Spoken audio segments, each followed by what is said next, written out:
عربی تھا، بڑا دانشمند تھا، ایک عربی. وہ صحرا کے اندر اپنے اونٹ پہ بیٹھا اور سفر، اس نے بڑا لمبا سفر کیا. جب کافی دن سفر کرتا رہا، بڑی دور چلا گیا صحرا میں، تو وہاں جا کے جب اپنی سواری سے اترا تو اپنے دل ہی دل میں فخر کرنے لگا کہ میں اتنا طویل سفر کر کے صحرا میں ایسی جگہ پہ پہنچ چکا ہوں کہ مجھ سے پہلے یہاں آج تک کوئی نہیں آیا ہوگا. یعنی یہ میرا ایک ریکارڈ ہوگا کہ میں اس جگہ پہ پہلی مرتبہ پہنچا ہوں. لیکن جب بیٹھا اس کی نظر پڑی تو چند فاصلے پہ اونٹ کی مینگنیاں پڑی ہوئی تھیں اور قدموں کے نشان پڑے تھے. وہ جو فخر کر رہا تھا وہ فخر ختم ہوا.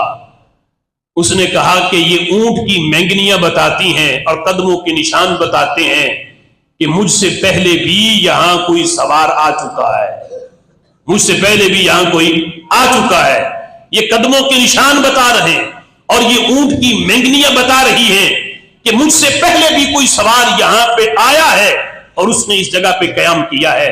پھر اس کے دل کی کیفیت بدلی.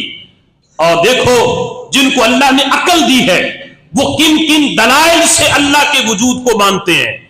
دل کی کیفیت بدلی تو کہنے لگا البعر تدل علی البعیر واثر القدم علی المسیر فالسماء ذات ابراج والارض ذات فجاج والبحار ذات امواج کیف لا تدل علی علیم الخبیر. اس نے کہا کہ جب اونٹ کی مینگنیاں دلالت کرتی ہیں کہ یہاں کوئی اونٹ آیا ہے، یہ قدموں کے نشان بتاتے ہیں کہ یہاں کوئی انسان آیا ہے، تو کہا کہ پھر یہ برجوں والا آسمان، یہ پھیلی ہوئی زمین اور یہ موجیں مارتی یہ سمندر کی لہریں، پھر کیف لا تدل علی علیم الخبیر، پھر یہ ساری چیزیں میرے رب کا پتہ کیوں نہ دیں.